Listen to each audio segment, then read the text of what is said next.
hello đôi chị số sợi để khơi các bạn tại cái thằng này đấy cứ dưng tôi phải cả cứ dưng nó mà lên Minecraft cứ dưng đừng mà lên Minecraft không vlog này cứ ấy cái mua ở vô ích gì vô ích ở trẻ tệ đang ta vô ích việc đó việc tôi sẽ điên là Minecraft này thì dừng thế việc graphic ấy việc khô vì Minecraft thế các thinh ở nhưng mà cơ thơ bao tao ấy miền tao miền ấy được Minecraft ngày thế cả graphic việc đôi mình ra việc sau lôi đôi mình cả xin à lôi trâu là dương bắt trâu là trâu server đây mình nước bánh thì dừng về tiện cái dừng trâu lên ta mình nước bánh đúng việc tiện rồi hóa ra này trâu tiện ngon rồi cái dương trâu một lên nhà miền server na đã mình nước tách hay dương trâu tao về lên smooth graphic ក្នុង game ហ្នឹងវាពិបាកថ្មិចមើលតែវាសប្បាយមែនគឺយើងវាសប្បាយចុយអស់ហើយហ្នឹងចុះមើល Rose ណាមានសេសាច្រើន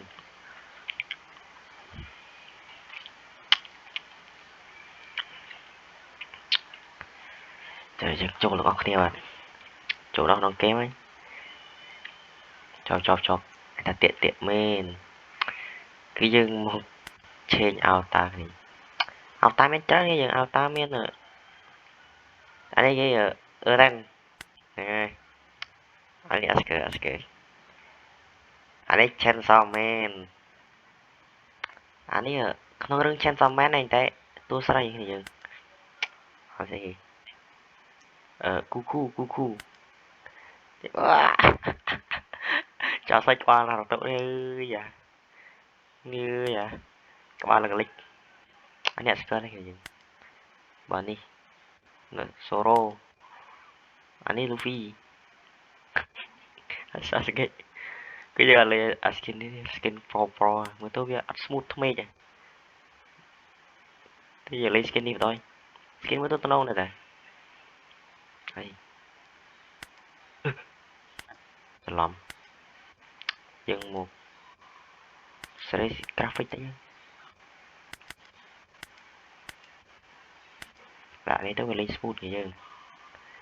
search c c t q e f f អីគេ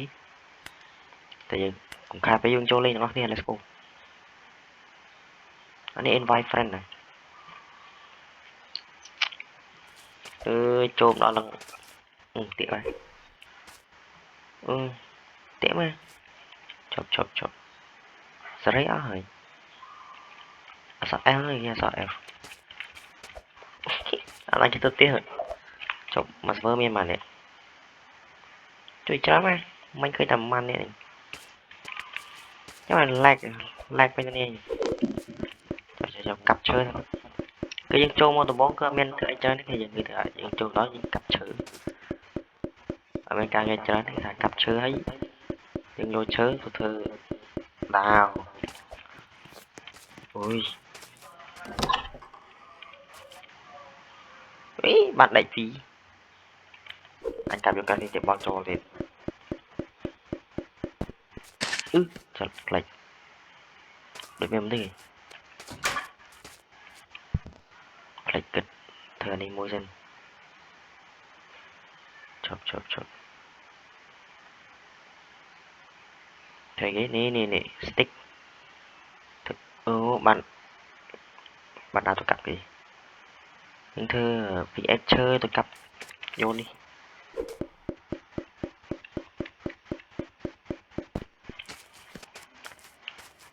អង្កែនេះវាស្រួលលេងនេះវាដូចតែ Minecraft ហ្នឹងឯងតែ graphic ឡើងឆ្កង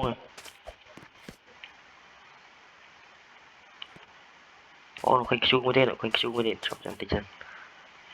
យកនេះកាប់យើងបាក់ខាតវាមានស្រាប់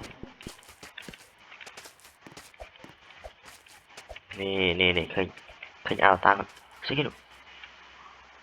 ងានោះហង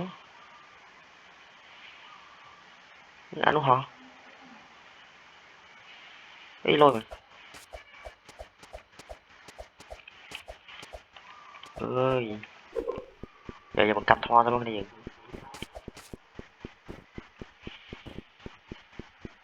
graphic về graphic về trong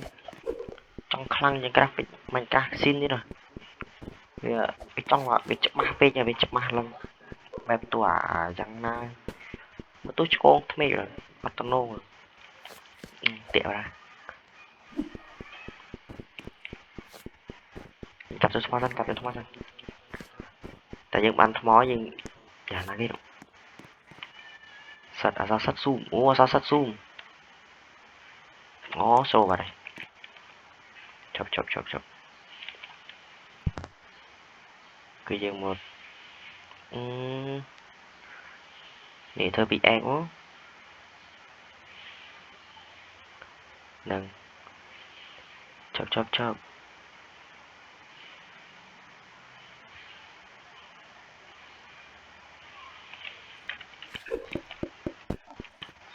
nhưng cho là bon ra nhưng mà trong cám thì cho ấy ơi bị cho khát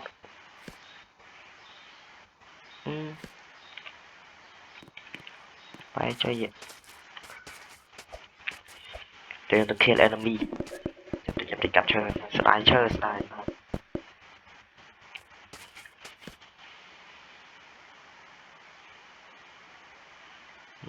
ban tắm môi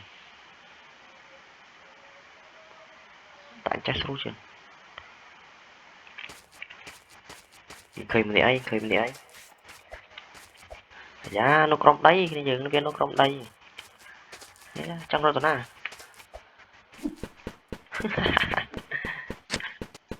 yeah mua winner mua kỳ ngã vào nè tao na rồi ngã vào bóng ấy sao đây hello không cả đâu guys Sray hello sorry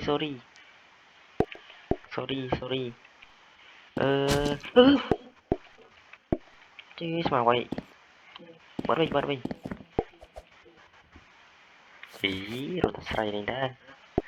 này giống bạn kia lên Sray bạn kia anh này gì anh ấy ấy chạy đây gì bắt rồi thế vậy bắt chứ mà chăm chui thớt đi chăm nhom chui thớt gì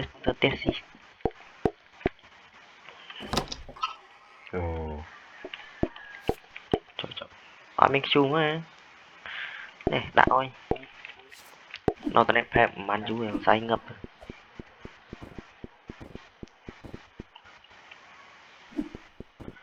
ơi lên thớt tết cho đấy kiểu vậy bậy ra tiêu thôi mua chăm chui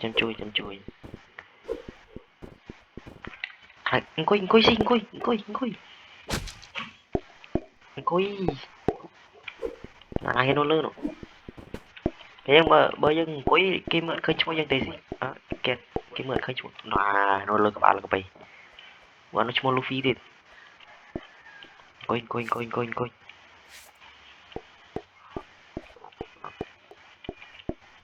món gì coi gặp đấy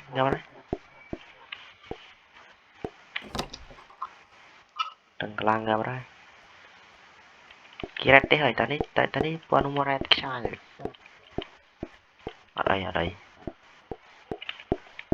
đây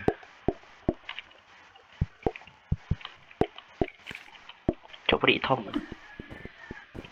tụi về trả lời tốc ấy bắt cho lo đấy nè bắt bây giờ chờ bắt cái card rồi bây giờ chờ bắt cái card rồi đăng card đó gì đăng card đó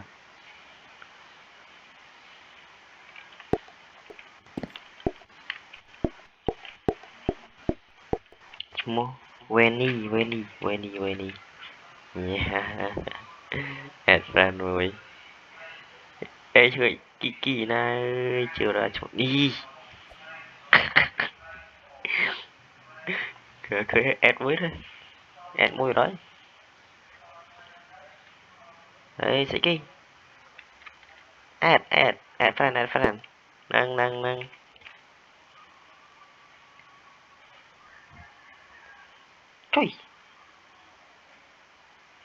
Trời. Auto friend. Anh cập đó là anh. Rực mà. Rực mày. Anh nói là này rực anh dùng chung với nha. Chọc. Rồi thơ anh mua sẵn chút tích.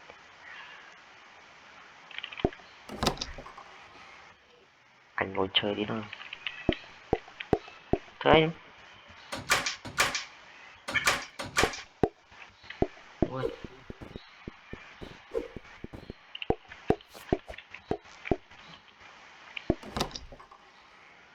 Chọc. Nuôi cao quá nó không cặp kia. Lúc nó đi bên bạn ấy đi. Ừ. Chú trò.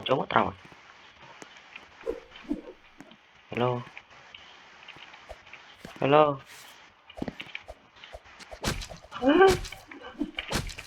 Mày. Help me bro, help me.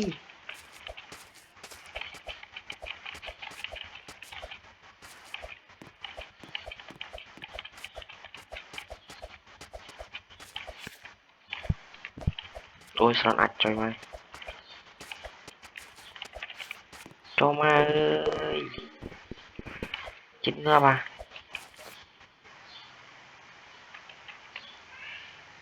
Ồ, bị điện.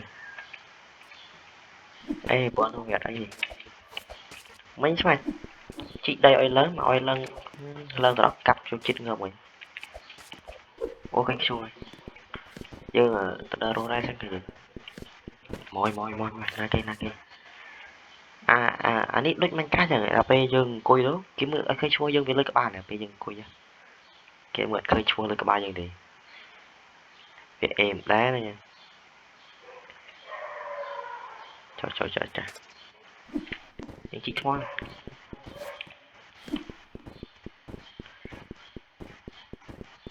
Các bạn dừng đơ ra sang thì dừng. Bà tha. Thế dân cho chất video nhóm mà những cái comment tha xong thiện pi mới nhóm thơ thiện pi to mọi lượng tiền mữ hàng kế nếu vãi người ta kia vay gấp bắt tập bọc xịt đó xăm cho chị ấy bà thơ tiêu mình bạch son với cái đó vợ nó cặp ra cái đó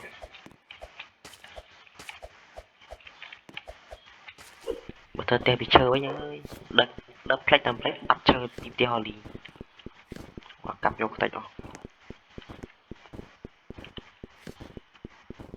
cặp cho thoáng thấy trăm dân đỡ đồ này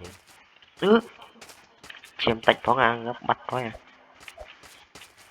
quả đang tiếp tục chơi cho đó này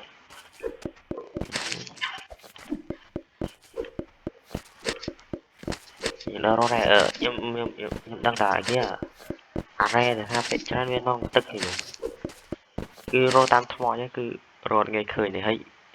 mình ca nên vậy bên keo thì đừng rô sấy này nè thế mà bờ rô ra trong rô ra cứ vì miền nó ở không tức tức cháu mình tức rễ ra đây tức cháu này tức trẻ cho cặp cho này rô cho này xí cho này cháu ra gặp bàn họ đỏ mùi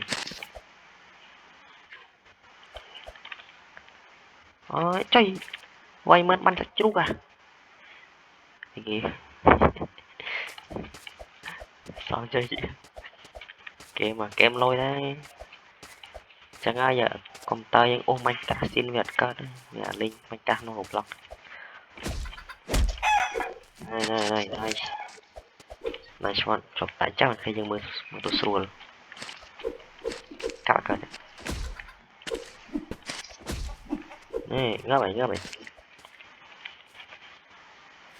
boss lại bên cho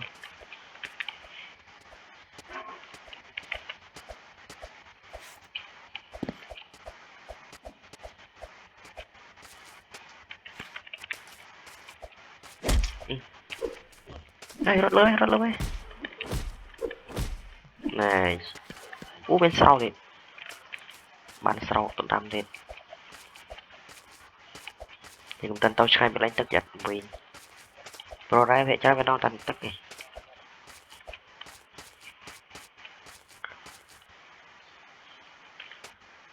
Chấm mới chấm tí lấy sạc đây thì chấm mới tao đọc lên thmo mai sao này tao đọc lên nó khơi cho này thế này những đâu rồi cho này xí xăng này chứ anh ấy men ở si cho này tốt lần hàng cơ anh ấy si cho này tốt lần mà đâu dùng rồi còn hàng kế nó viện men hàng cơ này vô lối sót bị đắng rồi mà OP cho vậy.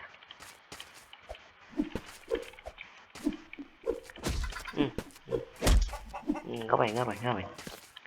giờ vô slap mình thì vô tới phải trả nào một việc rồi đại ra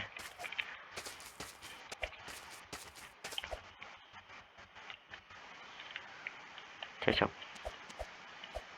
cho mai ăn tức rễ bây giờ tức rễ bây tôi bên này bên ray bên này chị rồi cặp chơi thế này cặp chơi với những bông con chơi lè vậy ăn chơi nó phải hạt ba nên ta phải hang nhấp ba ta bong bóc tích chứ ba này ta phải giặt ta phải băng ba ta bong tích vào rồi ta nhưng mà giặt khla ta cái cặp cái dân rất những bạn to đây cặp sẽ cái đi biết sẽ cái mình được rẽ bây giờ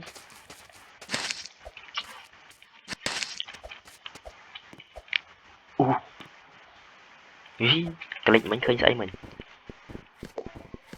để bà nào là một lượng đại ngầm rồi dạ lối sọt vào đây sẽ cái mà nhà này cái thứ xảy này của mình mà chị là tạch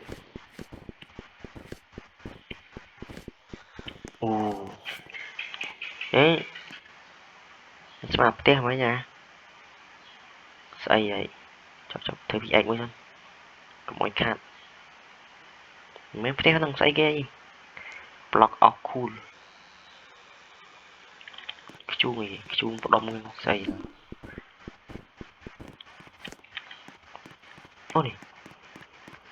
bọn này bây mà chị rá tách biết nói crom chọc với mũi thân anh ấy chị này chơi cái chị chắc này anh ấy lạ này nếu chị chết hết chị kiên này đọc lại này chị kiên đi chị kiên đi anh ấy ôi ngon chơi mà đi chị ra nó cái chị nó lên tức không anh ấy player thay không được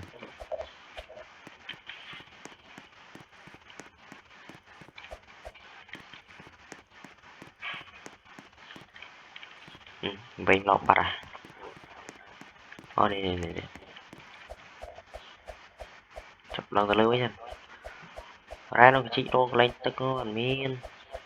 nào rồi nắng nha rồi bị khơi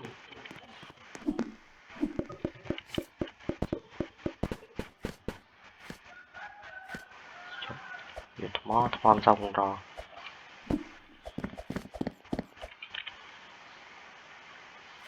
trốn nè rồi tức lên này nè nó ngon chơi mà cao rồi này ôi trời ơi thằng không đâu đó anh một cái đã tôi lên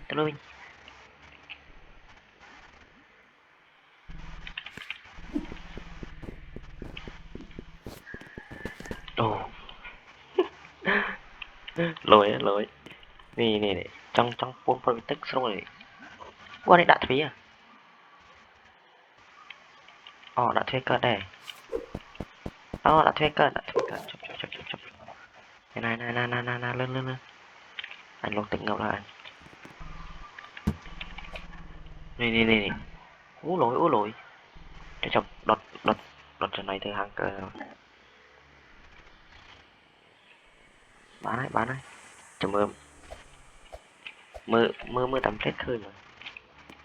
để cái chi đấy đôi vợ này cái vô thuyền đạn ấy chỉ đồ mưa rè nó cò hay chi ói mà thôi hay cái chị muốn ói ra về rô ta mà aru nông chị cho là môi mình bạn nghe bạn mà nhưng rô nè rô tam tức chạy nè rô tam tức viên rô tam chạy về rô tức khơi được người ôi ở chị bạn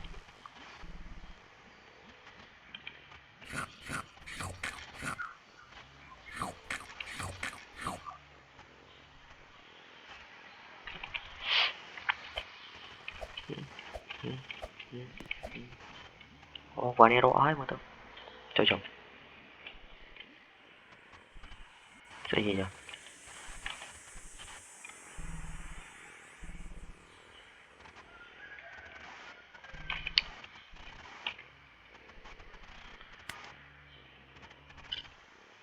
chết lòng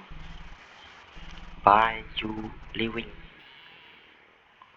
quả này chat cái này cũng khoan những đọt sạch chân nghe những đọt sạch chọc rồi chọc cho lên bàn bình tí này ấy chứ lòng tôi bắt vào vô sạch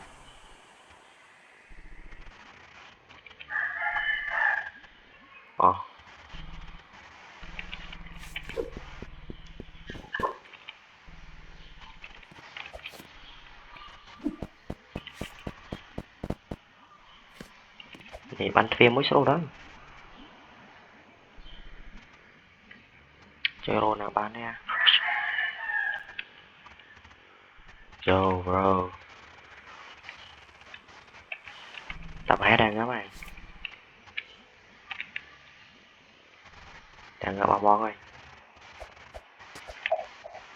dừng quay dân dừng dân ơi khởi xin tí đây đó anh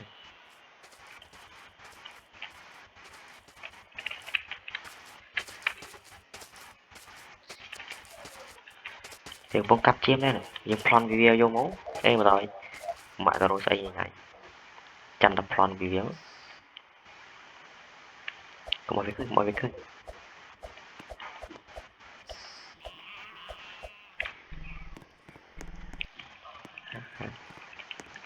giật khơi này giật khơi à bây giờ dân cuối đi bắn chung giờ mỗi lần cho chúng sang đây mấy ăn khoan cái thời những rô đè tận bàn này thì người mới chấm lặp và biết đến để bán ra xem lại bán chấm thơ phiệp đi to thế thì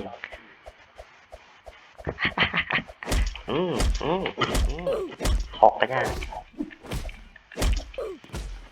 ngập ó này bạn bao cho này ta là có blue mùi ngập tay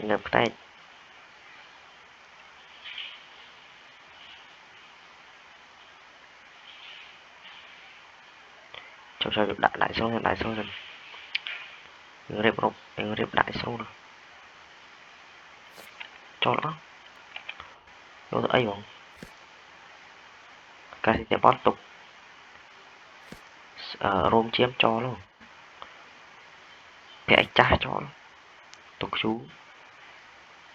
thì sau đây mình làm để cho nó tục xanh cái này tục xanh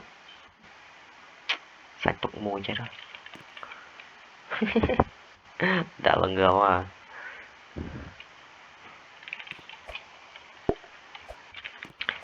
dân nguyên tập này cái này dân cứ mình dân nguyên tập này